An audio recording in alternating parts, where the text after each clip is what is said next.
he warned Americans about coming to see each other as aliens, coming to see each other as not Americans because you have different political beliefs. The idea that parties would get so hot and so angry that they could lead to a lack of a functioning republic. Just before noon, on December 23, 1783, General George Washington entered the old Maryland State House, where the Continental Congress was waiting for him. The congressmen did not rise when Washington walked into the room, nor did they remove their hats, as they would have done in the presence of King George III. They were no longer subjects of the British crown. They were now citizens of a new republic, and Washington was a man who would not be king. Men and women squeezed into the galleries to witness this moment. They sat in silence as they watched Washington resign his commission as Commander-in-Chief of the Continental Army. And then, after bowing to Congress and bidding his farewells, George Washington, now a private citizen, went home. As today's guest, Doug Bradburn, argues, Washington set a precedent for those in power to follow. So what might we learn from Washington's willingness to give up power? I'm Colleen Shogan, and this is In Pursuit, a podcast that explores lessons from America's past to write the history of America's future. Episode 1, George Washington surrenders his sword. Doug Bradburn, welcome to In Pursuit. I'm delighted to be here, Colleen. Thanks for having me. Well, we're here to talk about George Washington today. So let's start at the beginning, in the early parts of his life. George Washington grew up with a deep sense of insecurity. Why was he insecure as a young person? Well, that's an interesting way to put it. I mean, I don't know if he was more insecure than any young man who's worried about his future, has those anxieties, and tries to fit in. But he had some challenges. His father died when he was 11 years old. And that, kind of weakens your ability to plot out your life. He didn't, because of the death of his father, get a formal education. So he wants to be a gentleman in 18th century Virginia. With that comes a certain sense that you're educated and you know how to behave the right way. And both of his older half-brothers had that education. So he would have seen that as a weakness. And in fact, we know throughout his life, he always thought his education was wanting. And we could talk a little about that maybe more. But he was ambitious, too. And I think that that ambition was really driving him to try to make a name for himself despite these challenges. So how anxious he was relative to any young man who doesn't know what's to come, I don't know. But he certainly had some insecurities. George Washington, as you said, his father died when he was quite young. His mother, Mary Ball Washington, was influential in his life. Tell us about her. Yeah, I think she's an extraordinary figure and hard to get at. I mean, a lot of women in the 18th century, as you know well, it's hard to get at them unless they left a lot of letters behind. The different era. And Mary Ball did not leave us a lot. It's led to a lot of speculation about what her relationship with George Washington was over the time. But it's clear to me that she was a woman of some grit. She had some strength. Typically, a woman of her class would have remarried. She had a lot of property to manage. It was very difficult to do that in the 18th century environment. But she did it on her own. And she managed, a few thousand acres, a number of enslaved people, raised George Washington and a number of children. Washington was her eldest son. He was only 11 years old. And so she had to serve as regent to his property. And I think she had a big impact on his reading. I think she read a lot to him. Particularly from the Bible, from different spiritual lessons. But it's hard to know exactly what their relationship is. There's like 3 letters that exist. And I don't think, people want their relationship to their kids to be known by 3 letters that randomly survive, some of which are not that flattering towards her. It's not clear that she was a big supporter of the American Revolution. It looks like she had a lot of loyalist tendencies. That's interesting, even when George Washington is the general. Yeah, and, it's sort of like, she's critical of her son, like, you're not really doing it right, And he's frustrated by her because there's times when she's basically, impoverished or threatened with poverty during the war. She reaches out for a gift from the Commonwealth of Virginia. This embarrasses him. He's the commander-in-chief of the army at the time, and he's like, "We will supply you, mother. Stop, asking for help." He encourages her not to come live at Mount Vernon at one point in her life. He says, it's like a well-resorted tavern. Mom, you wouldn't like it. You'd have to get dressed every night. We have dinners every night with all these random people. You'd be on a stage. And so those kind of letters, you convince some historians that they didn't have a good relationship. But in fact, she's critical to him, I think. And it's interesting the way historians have treated her over American history. In the 19th century, she's the greatest example of womanhood because she raised Republican motherhood. Republican motherhood. She raised the greatest citizen of America. So the women are going to raise the male citizens. We're going to be in the public sphere. And so Mary Washington was this saintly woman. It's nice that she had the name Mary as well. So Protestant Americans could have their own Mary to worship. The first national memorial to a woman was to Mary Ball Washington, a monument in Fredericksburg with an obelisk, the whole deal. In the early 20th century, she became this uneducated shrew that Washington hated. Has a little bit to do with the way Freud talked about men who were raised by strong mothers, made them sort of not quite manly enough. And so that kind of dominates some of the historiography interpretations in the 20th century. And people point much more towards Lawrence, his older half-brother, as the father figure in his life. But more recently, really in the last 15 years, there have been a number of great new books on Mary Ball Washington, which really make her a much more fully fledged human being, clearly a strong woman. And George Washington didn't suffer fools. And I think he gets that from his mother. It's clear she didn't suffer fools either. Now, you mentioned that Washington didn't have a lot of formal education, but one thing we know he did do was copy these rules of civility and decent behavior. So George Bush, who has written the essay on George Washington for In Pursuit, writes about this in his essay. So tell us about the rules of civility. How did Washington come across them? What were they? And how were they influential as part of his education? Yeah, the rules of civility that Washington copied out when he was probably around the age 14 or 15 years old are 110 rules that are different aphorisms about how to behave. So never show anything to your friends that may affright them. And, don't wipe your sleeve on your mouth at the table. So it's sort of like partly they are, manner books. Also, they have some moral implications to them as well. They also are setting up a young man of how to live in a hierarchical society. So, bow to your betters. You make way on the street to the people that are higher class than you. Take your hat off, that sort of thing. So they are, in essence, a rule book of how to show that you know how to behave. Now, where did they come from? We know that the original lists are very similar to lists that were produced earlier in European manners and literature. So these date to a Jesuit book from the 16th century. How did Washington get his version? It looks like probably a tutor that he would have had along the way had him copy these out. But I think what's telling about them for him is he kept these with his papers the rest of his life. And actually the book that he copied these out in, he also copied out, mathematical problems that he was solving. He copied out examples of different types of contracts that he would need as a businessman in Virginia.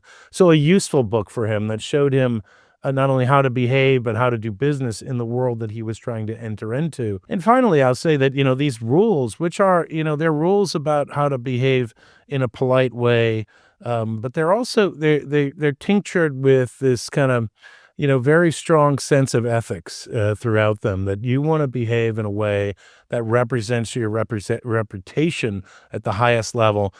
Don't dress for flattery. Don't follow the latest fashions. Don't surround yourself by fools. These are things that actually he's going to go on to write to his step-grandchildren and nephews and nieces when they're young, basically his own version of these rules. So I do think they had an impact on him and the way he thought about, how to behave in this very regulated world that he's entering into. As Washington becomes a young adult, he's interested in a career in the military. Why do you think he gravitates towards military service? That's a great question. We know little exactly about his innermost thinking when he's young, but it's clear his brother had a military career. He actually had a commission from the king, had served in what's known as the War of Jenkins' Ear, which was the British Empire fighting against the Spanish Empire, really over control of the Caribbean and access to their markets. And so his brother, Lawrence Washington, who's about 13 years older than George Washington, half-brother, goes on this expedition, and he serves with a guy named Edward Vernon and comes back to Virginia and names his estate after Sir Edward Vernon, and it becomes Mount Vernon today. So that's an interesting note. So Lawrence Washington had this role in the Virginia colony as the adjutant general of the Virginia militia. And that was a role that put him in a place where he was kind of the leading military figure in the colony, involved in military decisions, and so encouraged his brother George to follow in those footsteps. And I think it was appealing to George Washington as well. On the other hand, Lawrence also recommended that George Washington become a midshipman in the British Navy, which would have changed history if he did that. And it was his mother, Mary Ball Washington, who asking her uncle, who lived in England, if this was a good idea. And he said, you'd better be apprenticed to a tinker than serve in the Royal Navy. And so she stopped George Washington from running off to sea, as so many young men did in the 18th century, whose prospects were limited. I mean, I think that's a critical thing to understand about George Washington. He didn't have a huge estate that he controlled. The prospects for getting more was difficult unless he could find a way to do that. And so through Lawrence and through Lawrence's father-in-law, William Fairfax, and also Thomas Lord Fairfax, they really helped George Washington see a path for himself, become a surveyor first, and then take opportunities as military opportunities opened up.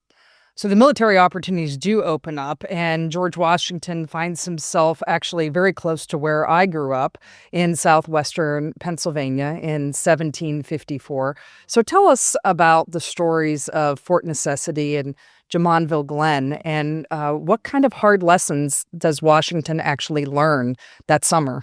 Yeah, it's a great question because it's astonishing to people who don't know George Washington's story well to know about, he kind of launched the first shots that launched the 7 Years' War of the French and Indian War. Now, do we know that? Yeah, absolutely. I mean, I think the definitively? latest scholarship says that certainly he was in command when the first shots were shot, and it's possible that he himself was actually shooting when those first shots went off. But at any rate, so the colony of Virginia was obsessed with getting control of the Ohio Valley because that was where the future fortunes would be made. The land there was fertile. It was claimed by Virginia going back to their earliest charters, and it was an area that they wanted to control, but it was contested. First of all, the French had claims to it, pretty extraordinary claims as well, but it was actually controlled by Native Americans. This is Indian country. But also claimed by the Iroquois Confederation, who doesn't really live there either. So you have these three competing polities: Iroquois, the Haudenosaunee, and then you have the French, and then you have the British and Virginia reaching into that area. And you probably had Pennsylvania claims as well. But at any rate, George Washington brings word, actually, as an envoy to that region to the colony in Williamsburg that the French were moving into the valley, and Williamsburg mobilizes this troop of men, the Virginia Provincial Regiment, to go seize that area before the French can get there. So Washington is marching out towards what's now Pittsburgh, towards what at the time was the forks of the Ohio and the Allegheny Rivers, and he has Native American allies with him. He runs into a scouting group or some kind of group coming from the French at Jumonville's Glen. It's called Jumonville's Glen because the young man, unfortunate young officer leading the French is Jumonville, and they end up having a skirmish. In fact, it's more like an ambush where the Virginians and their Indian allies ambush Jumonville and his French soldiers and essentially kill most of them. It's a bloody battle. It's a victory from George Washington's sense, in the sense that, they defeat these French, they take some prisoners, But it's also a terrible learning lesson for Washington because he can't control his Native American allies. They end up killing some of the captives, which was not what the Virginian was there to do, including brutally Jumonville, who's murdered. Who has some connections, it turns out. Exactly. Who's connected, absolutely. His brother is in command of a much larger group. And this is an interesting moment because it leads directly to Fort Necessity, which we should talk about. But I'll say quickly about Jumonville's Glen. George Washington writes a letter to his brother during that skirmish in which he says, "I heard the bullets whistle, and let me tell you, there's something charming in the sound." Now, famously, that letter, it gets circulated in England. And in fact, George II, having heard of it, says if this young officer had heard more bullets whistle, he wouldn't think they're so charming. And that's an important story because George Washington, still at Jumonville's Glen, you get the, he's 21 years old. He's a young man. He still has a romantic idea about war. He sees it as about glory, adventure, honor for himself, and, opportunity for himself. And that's something that will change over the course of a lifetime. That becomes dedicated to military service. And that first lesson comes at Fort Necessity. Yeah, what happens at Fort Necessity? Tell us about that. Yeah, so there is Washington marching out there in Pennsylvania, defeats Jumonville, gets word that a larger French group are coming at him. He tries to retreat and finds a patch of ground on Great Meadows in Pennsylvania, and he decides to build a little fort called Fort Necessity because he knows it's not a great place. In fact, it's a terrible place. It's sort of at a low portion of a piece of ground. It can be attacked from all sides, and in fact, it could be shot at from the woods. So enemy can be under cover and attacking into this fort. So built quickly as a way to sort of protect his troops. The Native Americans he's with, once he gets surrounded by the French and their native allies, they flee because they know this is untenable, and he gets out of there. And then there's a battle in Washington. They get rained on the whole time, and it's a disaster.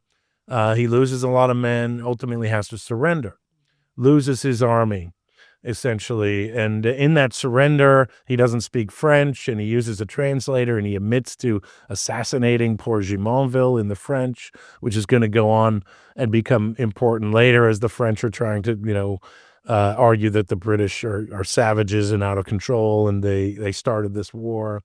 But for his own purposes, it's remarkable that Washington has a later career because it's a disaster, a kind of disaster he would never have again. But also, I think, it's the reality of soldiering in the 18th century that really comes to roost for him there, that no amount of valor is going to beat good tactical and strategic approaches.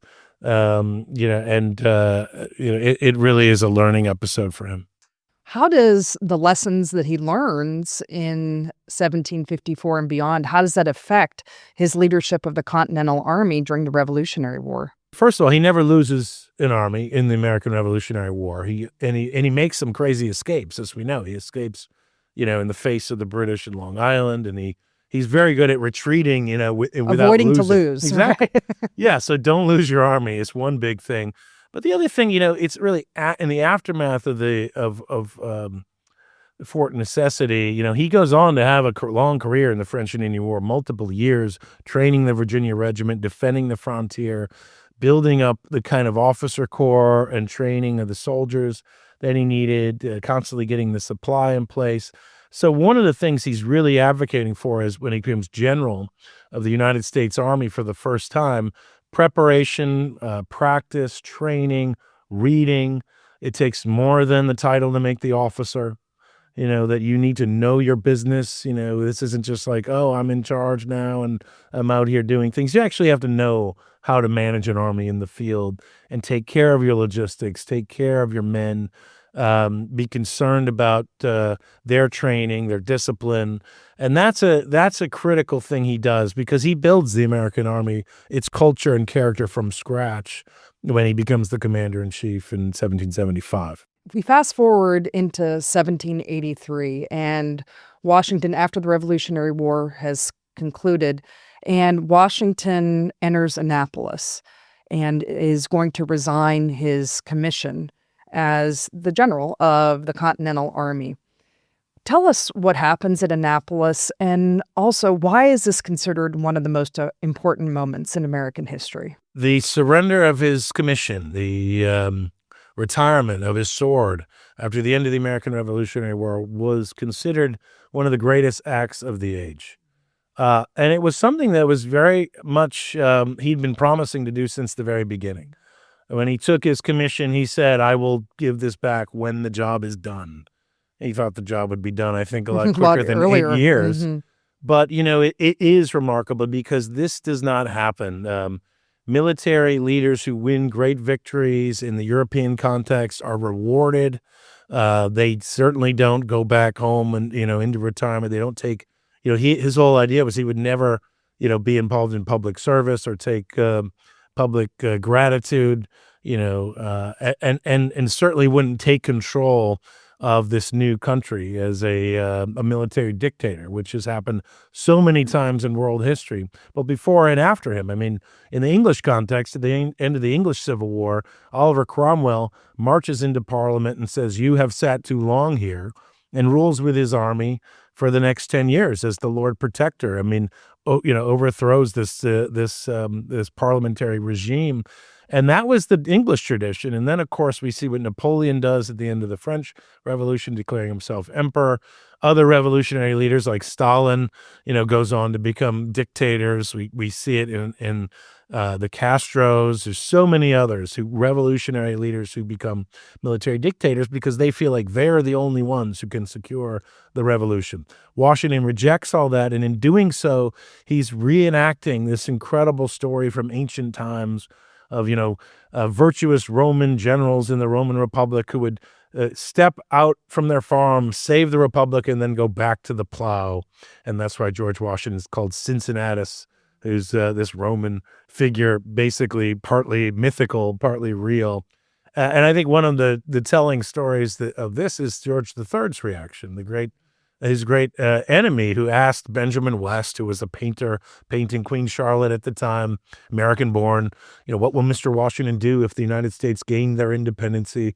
And he says, "Well, I think he's going to retire to a private situation, Your Highness." And the king says, if he does that, he'll be the greatest man of the age. So Washington, when he shows up in Annapolis, everybody knew what he was going to do. It had been reported in the papers. He's on his way to Annapolis, where he will give away, return his commission and become like Cincinnatus. It's in the news. So it's an incredible event when he gets there. Everybody's nervous. The Congress is nervous. They stay seated when he comes in rather than standing to show, the civilian authority over military rule. He takes off his hat, he delivers a short speech, and returns his commission. And after that, he rides 60 miles and gets back to Mount Vernon on Christmas Eve, 1783. It's a remarkable thing, and it's the first story Americans would tell about themselves as to what makes us different. Americans have often thought of ourselves as an exceptional people and why the American system's different. But the first story that we told that made us distinct from Europeans and European monarchies is that George Washington resigned. He wouldn't become a king. We would have a country based on the rule of law and not on men. So it's one of the most interesting lessons in history that Washington, actually by rejecting power, gains more authority and legitimacy. It's extraordinary, right? It's this idea of walking away from powerful makes it more powerful than ever. It's kind of unique. And what he gains, is this very valuable commodity that politicians crave, which is trust, the trust of the people. In a country that's going to be based on popular opinion, trust is one of the most valuable things that politicians should be gathering. And in your study of all these precedents, you're going to see, I think, this question of trust, where they get it and how they marshal it and where they lose it. In this case, Washington gains incredible trust because what other way to show that you can be trusted with power than by, giving up power that you had? And so that's going to be critical to him when he helps rally the nation back to reform the Articles of Confederation, to ultimately write a new constitution and get it ratified. Certainly one of the greatest achievements, political achievements in American history, to put a whole new government into place without a shot being fired, without blood being spilled, that completely overthrows the the national federal regime, a regime that had actually won the war. The new Constitution is really remarkable. It never could have happened in Philadelphia in 1787 without George Washington's presence there because of how much he was trusted. And Americans don't trust a lot of people. They worry about conspiracies. They worry about ulterior motives. But without Washington in Philadelphia, that would have been very difficult. And then the ratification itself only was guaranteed because George Washington put his imprimatur on it, and then ultimately because he was going to be the first president. So we created this new powerful office, or potentially powerful office. Why will it be okay? Well, because George Washington will be the first. Certainly at the National Archives, there are notes from the Constitutional Convention and George Washington's annotation as that debate is ongoing in front of him. He doesn't say very much during the convention, but he is annotating some of the notes along the way. But at Mount Vernon, you have an extraordinary document as well from a little later in 1789 after he becomes president. And tell us about that document. Well, this is a book which we own that we call the Acts of Congress for short. But what it is, it's all the laws passed by the first session of Congress under the Constitution. So they meet in March of 1789. Washington is inaugurated president in April of 1789. Their session, that first session, lasts from March to September. So that session of Congress takes the Constitution and turns it into a working government. They pass the first lighthouse bills. They pass the first customs laws, the first tariffs, right? They create the judiciary. They create the executive branch. And then, of course, at the end of that session, they pass the resolutions that are ultimately going to become known as the Bill of Rights. Washington signs all these things. He's president at the time. And the Congress, they print all these laws, they publish them, they give this book to George Washington. So we have his actual copy of all those laws. But what it has in the front of it is a copy of the Constitution. And when he's sitting down in January of 1790 to give the first State of the Union address, we think of President's State of the Union address, he gives the first. He rereads the Constitution and he rereads that whole session to see what they did. And he marks up the Constitution in the margins, which is incredible because, he was at the Constitutional Convention. He's been president for 10 months, but here he is reading it again to make sure that he's doing what he's supposed to be doing. And so in those areas of the Constitution, in Article 1, where the legislative branch has to mix powers with the executive branch, he puts little brackets in the margins that say president, like the veto power, president. Article 2, all about the presidential power, he writes president right next to the top. It gets down to where it says president powers. He writes president powers. And then it says the next one, the laws shall be faithfully executed. He writes required. So it's an extraordinary moment because this is a man using a highlighter pen. This is a mind in focus, not a commentary on the Constitution, but really making sure that he knows what his job is. He's creating the presidency. It's the first time doing it. So it's really a remarkable piece that we were able to acquire at Mount Vernon. And I think it's an incredible way to look at Washington, the leader. Do you think he understood the precedents that he was setting would last? I mean, they would have these ramifications? I guarantee it. He wrote about that many times, that the challenges they were facing was making precedents for the ages, not just for their time. And particularly, actually, he writes an incredible letter to Catherine Macaulay, great English historian. The same day he's writing in this book, on January 9th, 1790, writes an incredible letter to her in which he says, I walk on untrodden ground. Everything I do is subject to two interpretations, which every president complains about. But he also writes, everything I do is making a precedent. That sense that he is not just trying to execute the laws passed by Congress, but every aspect of this role would have ramifications in the extreme. And he writes great letters in which he asks for advice in them, saying, we have to be very careful because the things we're creating now will magnify in the future. So he's really looking at the generational news cycle, not the 24-hour news cycle or the 15-minute news cycle, which is what we have in 2026. And I think we're the beneficiaries of that because when you are looking at the longer term, you're able to find compromises. You're able to use prudence and not act sometimes. You're able to be firm when you think it's very critical.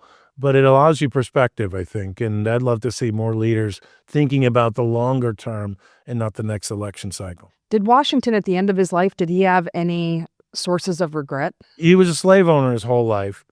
And we know that he writes that. He has one unavoidable source of regret when he's referring to slavery. Now, before the American Revolution, George Washington doesn't express any real concern about slavery as a moral institution. He was frustrated with some of the economics of slavery in the context of the way the British Empire worked, but it really had to do more with the tobacco trade specifically. After the war, his attitude is clearly different. After the war in the 1780s, you do see him expressing concerns about slavery, both economically and as a moral institution. He writes by the 1780s that he wants it ended in Virginia, but he thinks it needs to be ended by legislation. In this case, he's referencing the state, the Commonwealth of Virginia. He thinks that's the way to orderly end slavery in Virginia, kind of like the way Pennsylvania had with a gradual manumission bill. And so these states around, in north of Virginia are starting to try to figure out ways to end slavery gradually. He thinks that's what should happen and will happen in Virginia. The Constitution changes the political dynamic because the Constitution becomes a compromise with slave states and these rising non-slave states. And as president of the United States, he fears that he can't himself do an action freeing slaves that would create a political maelstrom at a time when the Union was very fragile. That's my sense of it, at least. But it's clear by 1793, he's trying to figure out how to end slavery at Mount Vernon. He's got these schemes that never pan out.